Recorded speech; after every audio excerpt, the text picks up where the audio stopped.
नमस्कार, आपण पाहत आहे भांडा फूड न्यूज. एका दमात भ्रष्टाचारी कोमात.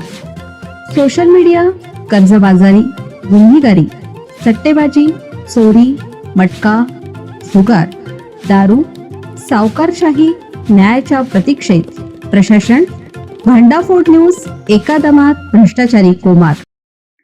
आजरा कारखान्याच्या सभासदांना साखरेचे वाटप करणार अध्यक्ष देसाई यांची माहिती.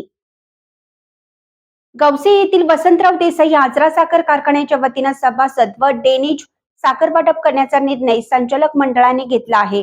कारखान्याकडे 15,000 शेअर्स रक्कम असणाऱ्या अ व ब वर्ग सभासदांना प्रत्येकी 50 किलो साखर, 10,000 रुपये शेअर्स जमा असलेल्या सभासदांना प्रत्येकी 25 किलो, तर 7,000 रुपये शेअर्स असणाऱ्या सभासदांना प्रत्येकी 15 किलो साखर वाटप केली जाणार आहे.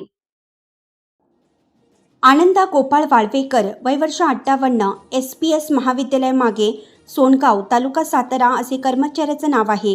या कारवाईमुळे सातारा जिल्हा रुग्णालयात जिल्ह्यातील वैद्यकीय क्षेत्रात एकच खळबळ उडाली.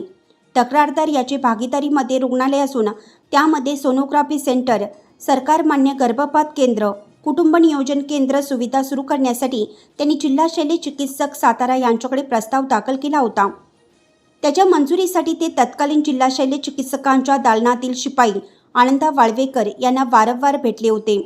वाळवेकर यांनी जिल्हा शल्य चिकित्सक डॉक्टर युवराज करपे यांच्यासाठी 50,000 रुपये लाच मागण्यात आल्याची तक्रार तक्रारदाराने 9 मार्च रोजी लाचलुचपत प्रतिबंधक विभागाचे उपअधीक्षक राजेश वाघमारे यांच्याकडे दाखल केली होती.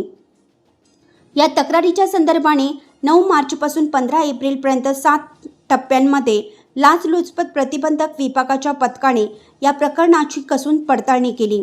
17 एप्रिल रोजी निर्णायक पडताळणीमध्ये जिल्हा शल्य चिकित्सकाचे शिपाई आनंदा वाळवेकर यांनी डॉक्टर करपे यांच्याकरिता तक्रारदाराकडून पंचासमक्ष 50,000 रुपये लाच घेतली. त्यानंतर तात्काळ सापळा पथकाने त्याला अटक केली.